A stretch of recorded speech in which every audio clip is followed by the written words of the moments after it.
ទីតាំង3ចំណុចដែលបងអាចសម្អាតដោយខ្លួនឯងបានទៅលើទូកមកបន្ថែម brand មួយណាក៏ដោយតែឥឡូវនេះគឺឧទាហរណ៍ទៅលើ brand Samsung អញ្ចឹងចំណុចទី1ចង់ឲ្យបងមកផ្នែកកន្លែងនេះកន្លែងចាប់ filter ហ្នឹងណាអញ្ចឹងកន្លែងហ្នឹងបងអាចបោកគក់ធំ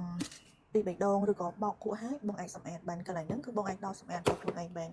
ដល់អញ្ចឹងមកយើងអាចរកពេលខ្លះក្អែឬក៏ប្រយកណ្ដាលអីជាប់នៅហ្នឹងពេលដែលយើងអត់បានសម្អាតវានឹងចេញមកវិញពេលបោកបន្តទៀតនឹងចូលសាច់កៅអៅធ្វើឲ្យកៅអៅដែលបោកខាងក្រោយហ្នឹងវាអត់ស្អាតទេអញ្ចឹងកន្លែងហ្នឹងដោះសម្អាតបានហើយកន្លែងនេះមើលកំណកក្អែឬក៏សាប៊ូបងអាចជួសសម្អាតបានណាក្នុងកន្លែង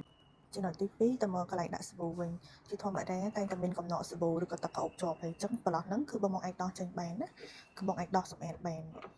មកដល់អញ្ចឹងមកសម្បីតែកង្ហារនេះក៏បងអាចដោះចេញបានដែរអញ្ចឹងដោះលាងសម្អាត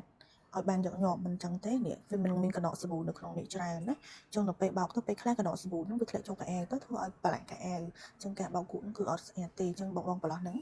បងអាចសម្អាតបានទាំងអស់អាសាសម្អាតហើយបងអាចដាក់ចូលខាងក្នុងនឹងវិញបាននេះវាមានកលឹះគេទៅដាក់ចូលកលឹះហ្នឹងអូខេចំណុចទី3គឺមុខងារ to clean មានន័យថា to clean នេះវានឹងជួយសម្អាតធុងបត់ធុងនេះគឺបងអាចជួសសម្អាតដោយខ្លួនឯងបានប៉ុន្តែធុងខាងក្នុងនេះធុងនេះគឺត្រូវការមុខងារ to clean នេះបងគ្រាន់តែចុចបើកមួយមកហើយរើសជាមួយនឹងមុខងារ to clean នេះបងយកពាក្យ to clean ហ្នឹងទៅហើយចុច start ទៅដំណើរការអញ្ចឹងមាន3ចំណុចហ្នឹងបើបងមានចង្អុលបន្ថែមបងអាច comment នៅក្នុងវីដេអូនោះបាន